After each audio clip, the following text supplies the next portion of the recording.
Hello and welcome back. I hope you enjoyed the explanation for your adductor and your hamstrings, and you've been doing the tracing and finding where those muscles actually interact. What we're going to do now is we're going to do what I call the monster walk.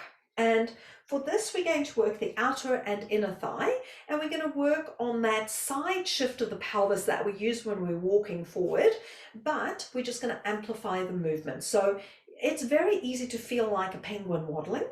I want you to see how stable you can stay upstream as you work like mad downstream, just like a duck on the water. You're paddling like crazy underneath, but it looks calm and serene on the top. So we're going to get Fleur to transfer her weight onto one side. So as she's doing that, she should find that inner thigh wrapping forward like a book opening. Then she's going to push with her leg, step onto it, and then pull back in. Transfer, push, step, and come in.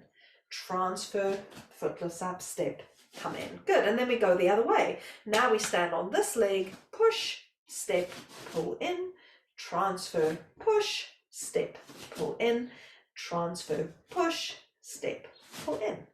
Voila, you've just done the monster walk. So we've woken up the outer hip, and we've used that inner thigh to help us control the movement.